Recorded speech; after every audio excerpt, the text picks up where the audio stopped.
এখন সম্প্রচারিত হবে রেডিও তেহরান থেকে আজকের সর্বশেষ বিশ্ব সংবাদ।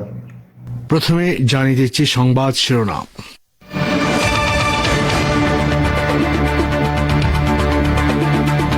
গাজা যুদ্ধে বিজয়ে অবদান রাখায় ইরান, লেবাননের হিজবুল্লাহ, ইয়েমেনের সশস্ত্র বাহিনী ও ইরাকি প্রতিরোধ যোদ্ধাদের প্রতি কৃতজ্ঞতা জানিয়েছে হামাস। হামাসের সঙ্গে স্বাক্ষরিত যুদ্ধবিরতি চুক্তিকে দখলদার ইসরায়েলের জন্য সবচেয়ে বড় পরাজয় বলে বর্ণনা করেছে ইরানের আইআরজিসির কুদস ফোর্স। বাংলাদেশের সীমান্ত রক্ষীদের কাছে টিয়ার সেল ও সাউন্ড গ্রেনেড নেই, তবে কেন হচ্ছে বলে জানিয়েছেন স্বরাষ্ট্র উপদেষ্টা জাহাঙ্গীর আলম চৌধুরী।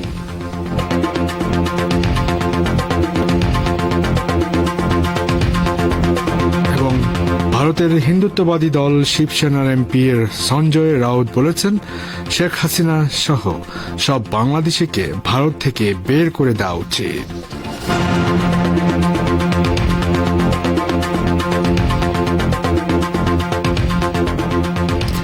আসসালামু আলাইকুম। সংবাদ শিরোনামগুলো শুনলেন, এবার বিস্তারিত পরিবেশনায় আছি আমি বাবুল আখতার।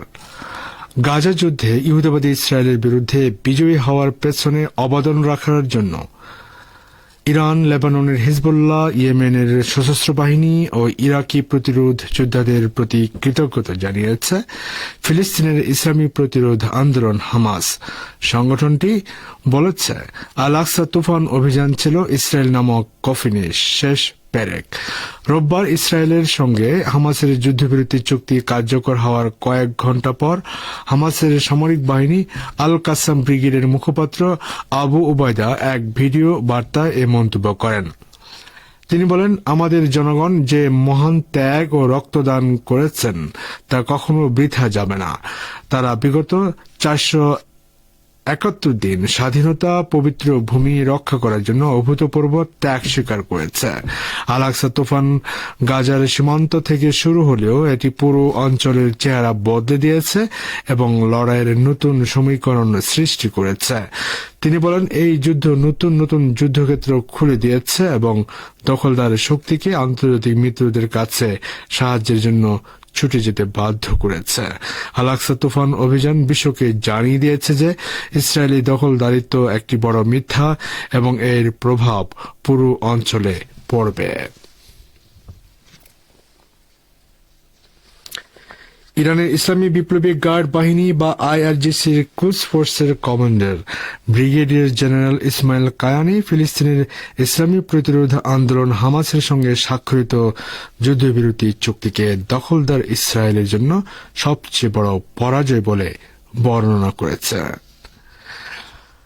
গাজায় যুদ্ধবিরতি কার্যকর হওয়ার পর তিনি রোববার তেহরানে এক বক্তব্যে বলেন, ইহুদিবাদী ইসরায়েল তার দৈন্য পীড়িত জীবনে এত বড় পরাজয়ের স্বাদ আর কখনো পায়নি। তেল আবিব গাজায় তার কোনো লক্ষ্য অর্জন করতে পারেনি বলেও তিনি মন্তব্য করেন। জেনারেল কায়ানি বলেন, রক্তপিপাসু ও শিশু হত্যাকারী ইহুদিবাদী সরকার 15 মাস নির্যাতিত ফিলিস্তিনি জনগণের ওপর বিরামহীন অপরাধের যোগ্য চালানোর পর আজ এমন একটি যুদ্ধবিরতি মেনে নিতে বাধ্য হয়েছে যা তার জন্য চরম অবমাননাকর। তিনি বলেন, গাজা যুদ্ধের শুরু থেকে হামাসের পক্ষ থেকে বর্তমান চুক্তিটি তুলে ধরা হচ্ছিল, কিন্তু এতদিন ইসরায়েল সরকার তা মেনে নেয়নি। তবে সামরিক উপায়ে কিছু অর্জন করতে ব্যর্থ হয়ে শেষ পর্যন্ত তাকে সেই চুক্তিটি মেনে নিতে হয়েছে।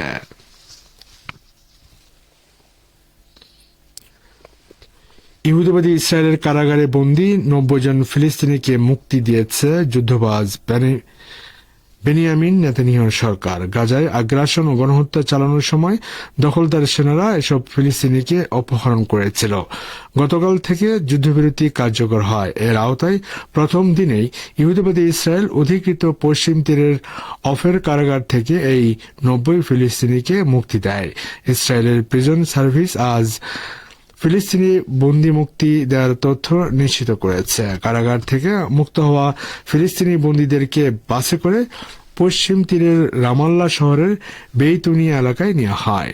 ইসরায়েলের কারাগার থেকে মুক্তি পাওয়া ব্যক্তিদের স্বাগত জানানোর জন্য শত শত মানুষ রাস্তায় নেমে আসেন এবং তারা ফিলিস্তিনি পতাকা নাড়াতে থাকেন। সেই সাথে আনন্দ প্রকাশ করে নানা রকমের স্লোগান দেন তারা। রাস্তায় নেমে আসা এসব মানুষ হামাস ও ইসলামী জিহাদ সহ ফিলিস্তিনের বিভিন্ন সংগঠনের পতাকা বহন করেন। এ সময় মুক্তি পাওয়া লোকজন, বিশেষ করে নারীরা, বিজয়ী সূচক ভি চিহ্ন দেখান।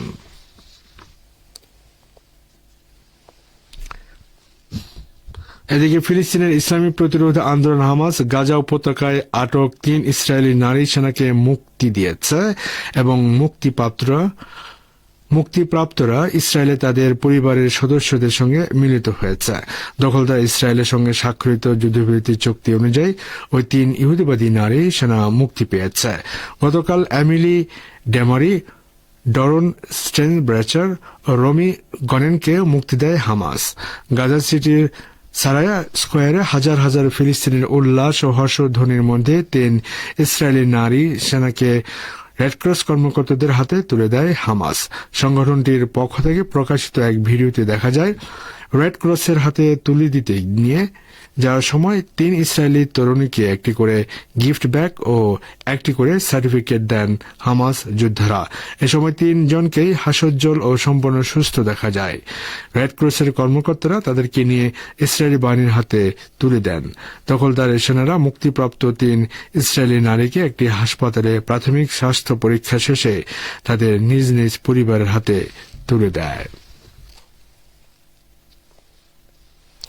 শ্রোতা বন্ধুরা, আপনার বিশ্ব সংবাদ শুনছেন রেডিও তেহরান থেকে, আর প্রচারিত হচ্ছে বাংলাদেশ ভারতে একযোগে 25 মিটার ব্যান্ডে।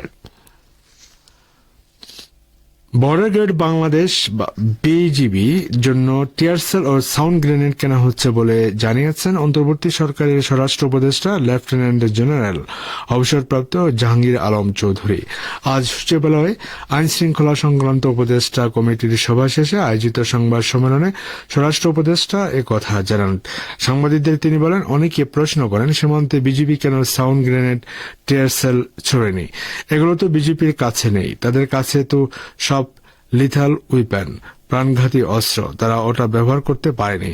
আমরা এখন তাদের অনুমতি দিয়েছি এবং খুব তাড়াতাড়ি তাদের জন্য সাউন্ড গ্রেনেড, টিয়ার সেল জিনিসগুলো কেনা হবে।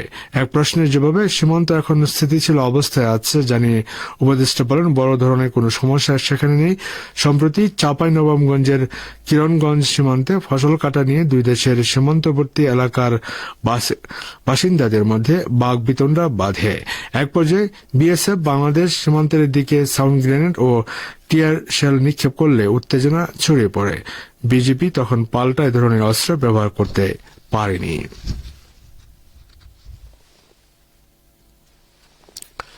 বাংলাদেশ সফররত জাতিসংঘের নির্বাচনী চাহিদা মূল্যায়ন মিশনের সঙ্গে সৌজন্য সাক্ষাৎ করেছেন জামায়াতে ইসলামীর নেতারা। আজ দুপুরে ঢাকায় জাতিসংঘের আবাসিক কার্যালয়ে এই সৌজন্য সাক্ষাৎ অনুষ্ঠিত হয়। বৈঠকে জাতিসংঘের বিশেষজ্ঞ প্রতিনিধি দল জামায়াতে ইসলামী নেতাদের কাছে জানতে চেয়েছেন আগামী জাতীয় নির্বাচনে সব দল অংশগ্রহণ করতে পারবে কিনা। জবাবে দলটির নায়েবে আমির ডাক্তার সৈয়দ আব্দুল্লাহ মোহাম্মদ তাহের বলেছেন, আমরা বলেছি কোন দলের পক্ষে বিপক্ষে আইনগত কোনো বিষয় নিয়ে আমরা কোনো মতামত দিচ্ছি না। এটা peoples will decide, society will decide, situation will decide.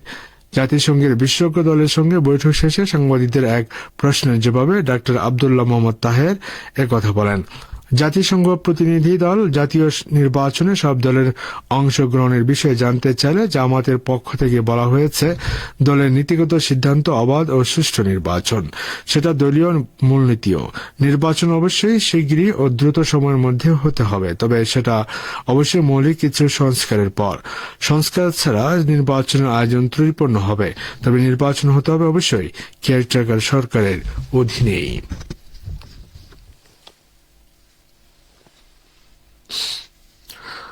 ভারতের হিন্দুত্ববাদী দল শিবসেনার এমপি সঞ্জয় রাউত বলেছেন, ভারত থেকে সব বাংলাদেশিকে বের করে দেওয়া উচিত। এটা শুরু হওয়া উচিত শেখ হাসিনাকে দিয়ে, যাকে দেশে আশ্রয় দেওয়া হয়েছে।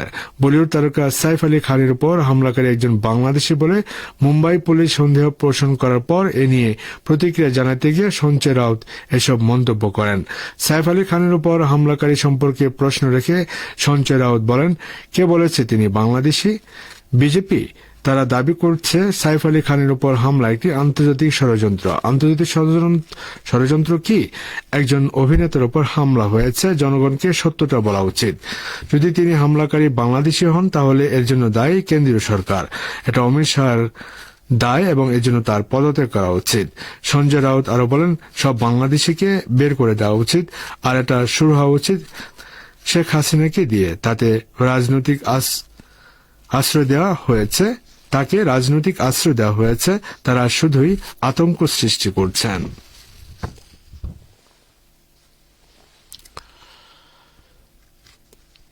এদিকে ভারতের পশ্চিমবঙ্গের রাজধানী কলকাতার আরজিকর হাসপাতালে কর্তব্যরত অবস্থায় এক নারী চিকিৎসকের ধর্ষণ খুনের মামলায় অভিযুক্ত সিভিক ভলান্টিয়ারকে আমৃত্যু কারাবাসের শাস্তি দিয়েছে আদালত।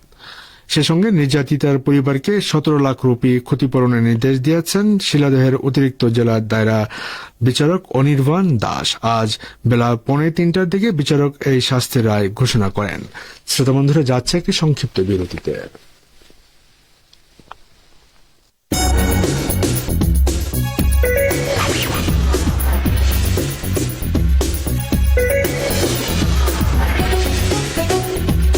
রেডিও তেহরান, খবরের সঙ্গে 24 ঘন্টা। ভিজিট করুন আমাদের ওয়েবসাইট parstoday.ir/dn।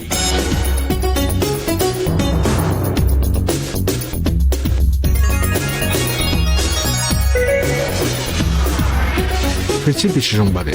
গাজা উপত্যকার দখল না করলে নেতানিয়াহুর নেতৃত্বাধীন ইহুদিবাদী ইসরায়েল সরকারকে ক্ষমতাচ্যুত করার হুমকি দিয়েছেন উগ্র ডানপন্থী মন্ত্রী বেজালেল স্টোটরিচ।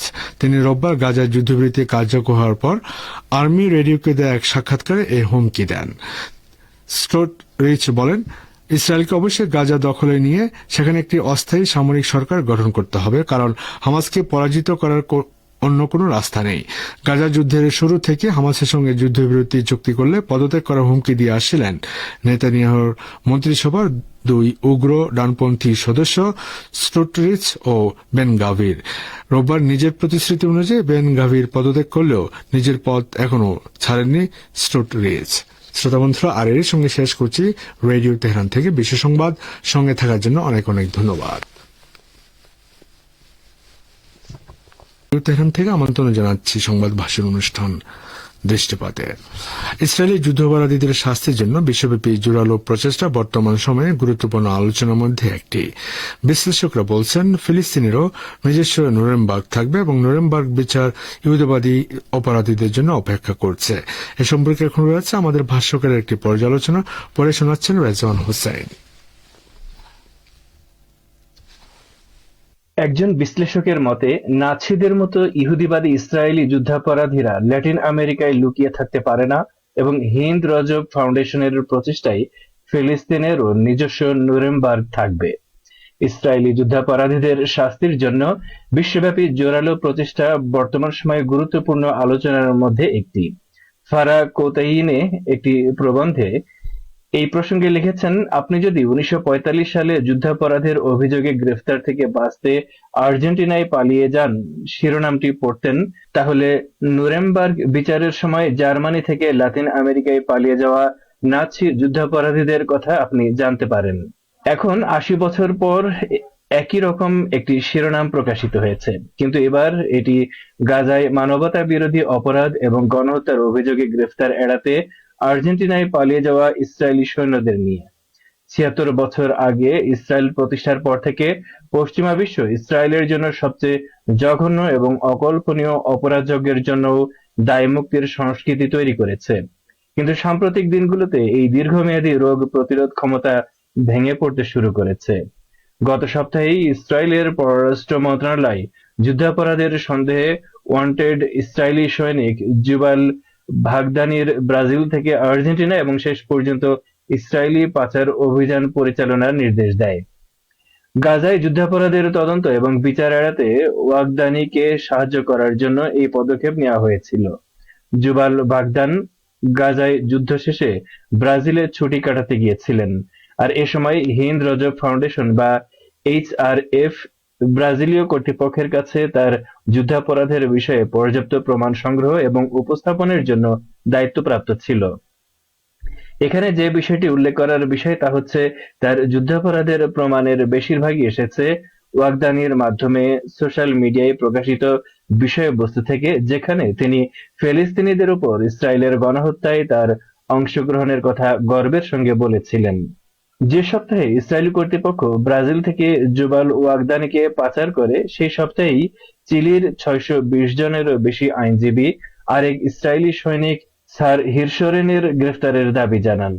গাজা গণহত্যার সময় 749 ব্যাটালিয়নে কর্মরত হিরশোরেন সেই সময় চিলির পাতাগোনিয়া অঞ্চলে ছুটি কাটাচ্ছিলেন। আইনি অভিযোগে তার বিরুদ্ধে ইচ্ছাকৃতভাবে গাজার আবাসিক এলাকা, সাংস্কৃতিক স্থান এবং প্রয়োজনীয় সুযোগ সুবিধা ধ্বংস করা, অমানবিক, নিষ্ঠুর এবং অবমাননাকর কাজ করা এবং জাতিগত নির্মূল এবং জনসংখ্যার জোরপূর্বক বাস্তুচ্যুতি ঘটানোর অভিযোগ আনা হয়েছে। এই অভিযোগগুলো হিন্দ রজব ফাউন্ডেশনের মাধ্যমে সরবরাহ করা প্রমাণ দ্বারা সমর্থিত ছিল। এক সংবাদ সম্মেলনে হিরশরনের গ্রেফতারকে সমর্থনকারী চিলির আইনজীবীদের একজন নেলসন হাদ্দাদ এই পদক্ষেপে জরুরি প্রয়োজনীয়তার উপর জোর দিয়ে বলেন, হিরশরন পালানোর চেষ্টার আগে তাকে গ্রেফতার করা উচিত। মাত্র 2 দিন আগে হিন্দ রজব ফাউন্ডেশন ইসরায়েলি সৈনিক বয়েজ বেন ডেভিডের বিরুদ্ধে গাজায় গণহত্যার অভিযোগ এনে সুইডেনে আরেকটি মামলা দায়ের করেছে।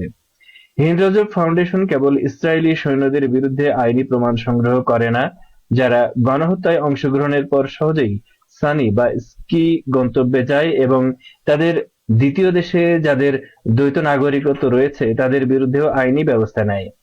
মাত্র 5 মাস আগে প্রতিষ্ঠিত হিন্দ রজব ফাউন্ডেশন হলো গাজায় চলমান গণহত্যার বিচার করার লক্ষ্যে ব্রাসেলস ভিত্তিক মানবাধিকার আইনজীবীদের একটি সংগঠন।